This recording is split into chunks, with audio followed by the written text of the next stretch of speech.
everyone, it's Paola and today we're here to talk about Hamilton the musical. So this musical has been controversial to say the least, but only up until the last couple of months. I distinctly remember in 2016, I think that's when it premiered, that people were like super excited about it. Was this cultural phenomenon? I mean, it still is. But it is only now until 2020 where people are starting to sort of really dissect Hamilton as a musical is flawed, to say the very least.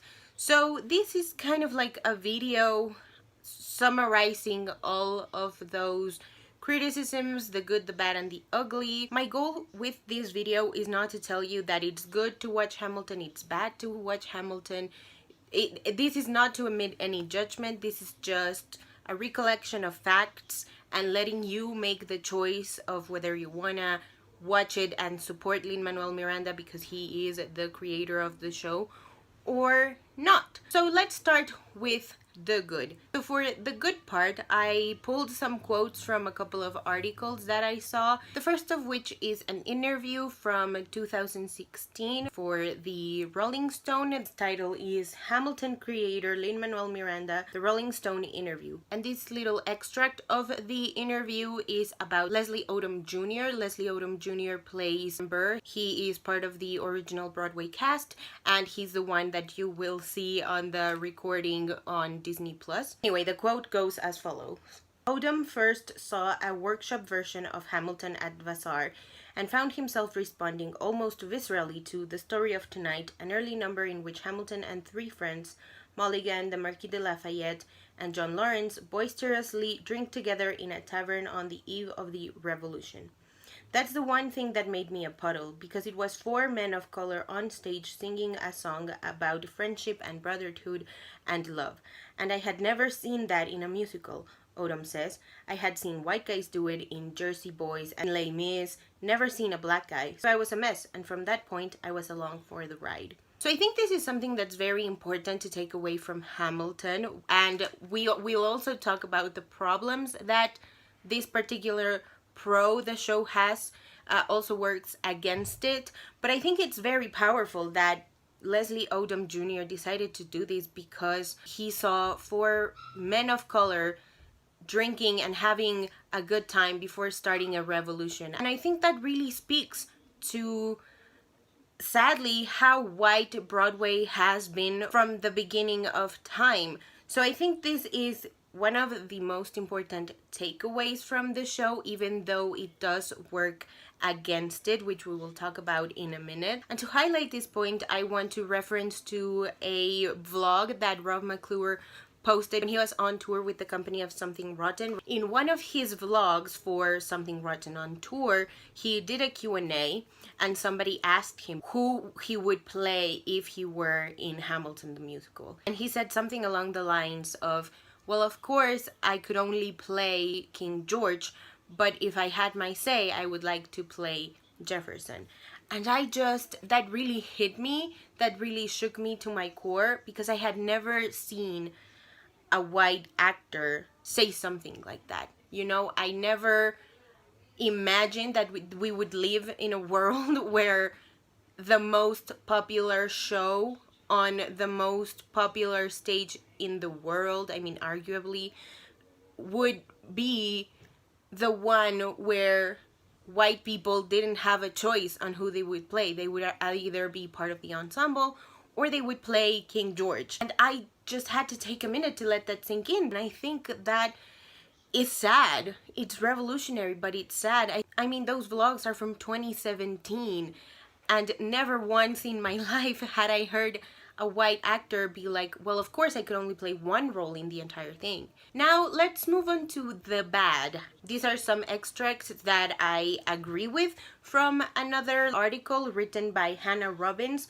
for theconversation.com, and the article is titled Hamilton, the diverse musical with representation problems. It was published on June 29th of this year, 2020. The quotes go as follow. Yet, while Hamilton has been widely praised for its color-conscious casting, the show isn't the model of anti-racist theater it may seem. Within it lie issues relating to the erasure of Black and Indigenous people, marginalization of female characters, and revisionist histories of its characters' involvement in slavery. Another quote I pulled is, "The musical ignores numerous examples of slave ownership. It fails to include real-life Black characters, including enslaved people, who are erased in lines such as, 'No one else was in the room where it happens.' It also omits representation of Indigenous Americans altogether. While no one would expect a single show to tackle every issue in existence, the contradiction between celebrating diverse casting without representing people of color is apparent." And this is what I mean by the show's casting working for and against it, because while yes, it's great that Black and brown people are at the center of the stage, we also don't get any representation for them. Concerning slavery, I do think that the show addresses it, so let me pull up some more quotes from the book that came out by Lin-Manuel Miranda and another journalist. For the song Yorktown, there's this note after Lauren says, "Black and white soldiers wonder alike if this all means freedom," and Washington says, "Not yet." And the footnote written by Lin-Manuel Miranda says, "Washington, of course, owned hundreds of slaves, did not emancipate them until his death at the end of the century." So I guess that's like a little bit of a nudge towards slavery. And there's this other instance in What Did I Miss, which is the opening song for Act 2. Anyway, the company is singing "Thomas Jefferson is Coming Home," and the footnote says, "I can't tell you how thrilled I was when I first saw Cale and Blankenbuehler's staging of this moment. Jefferson descending a staircase with our ensemble scrubbing the floors and getting his bags. It's the paradox of Jefferson made flesh. The writer who articulated liberty so clearly was an active participant in the brutal system of slavery." I think this is important to highlight, but I also think it's a little bit of the bare minimum. I will link all of the articles down below, and I will also link a video, Lindsay Ellis's video, that talks about how the Great White Way shows historic moments or like revolutionary moments in a palatable way.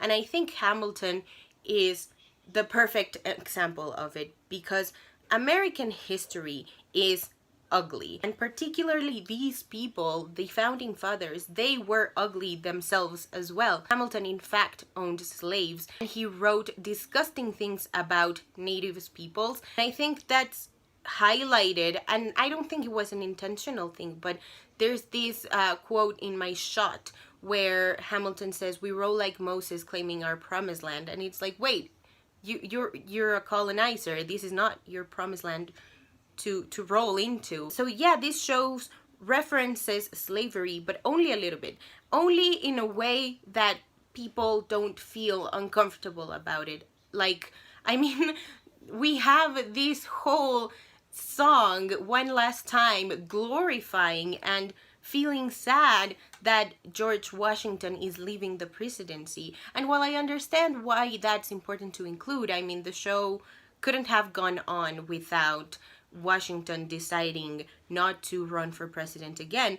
But why do it in like a nostalgic way? It's ugly. It's ugly to feel nostalgia for a slave owner leaving office. And finally, let's move on to the ugly. I guess there's no beating around the bush with this anymore, but the ugly part of the show is the creator, Lin-Manuel Miranda. I think this is a very interesting topic, and by this I mean Lin-Manuel Miranda, because while he did put very intentionally brown and black folks front and center of a Broadway stage, he has also been doing some ugly things. So I'm going to reference a Twitter thread. I will also link it down below, but it was done by @LXZDanelli, and it says, "Why Puerto Ricans don't claim Lin-Manuel Miranda and why you shouldn't support him." Lin-Manuel Miranda supported the Obama Promesa bill. What is Promesa? After the Puerto Rican economic recession started in 2006, Puerto Rico fell into debt the size of 74 billion in bonds plus 49 billion in pension obligations. The United States Congress, alongside Obama, created and signed the Promesa bill. Promesa imposed a fiscal oversight and management board. FOM was made up of unelected officials with too much powers and jurisdiction over the archipelago, including policy making, whose only job was to reduce the debt by any means necessary.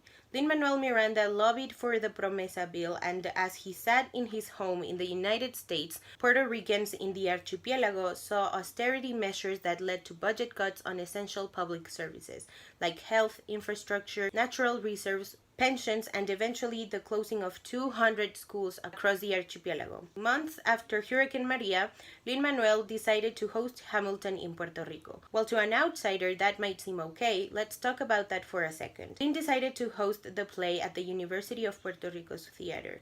This resulted in him displacing the art students whose classroom was, for the most part, that same space. Even before this, students of the university had made clear that they weren't in agreement with Lin hosting Hamilton at the university. Lin used Puerto Rico's situation, a post-hurricane one, and hid his spectacle and romanticism of the Puerto Rican struggle in the name of philanthropy. This by him saying that he was holding Hamilton in Puerto Rico to bring tourism to the island. There's an article that describes it better than I ever could. There's something about the image of planting a flag that doesn't sit right with colonized people.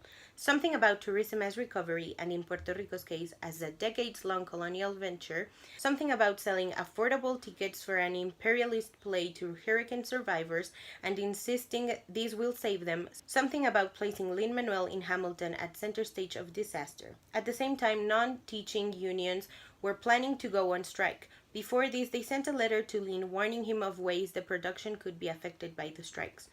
After that letter, they followed up with another in which they specified that they wouldn't paralyze the campus until after the run of his production. Lin decided to move the play somewhere else and then blamed the students for it.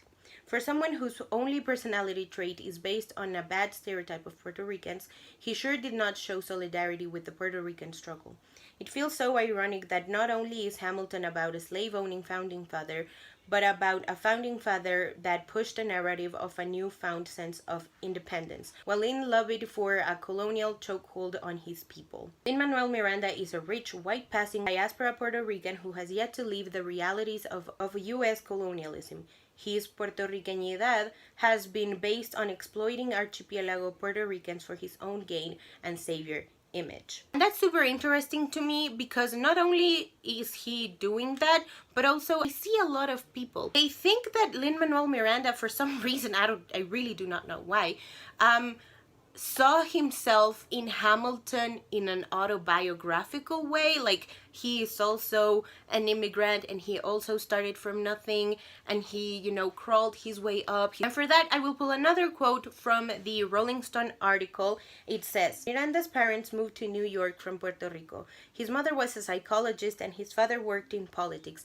including as a liaison to New York City Mayor Ed Koch. So you see, I don't know where this narrative of him starting from the bottom and being poor and being like Hamilton ever came from, but I sure hope that that false narrative stops. Again, this is not meant to be slander. This is not meant to be like, if you like Hamilton, you're a bad person, and if you don't like Hamilton, you're a great person. This is just like a video about a show that has good things, bad things, and was created by an ugly person.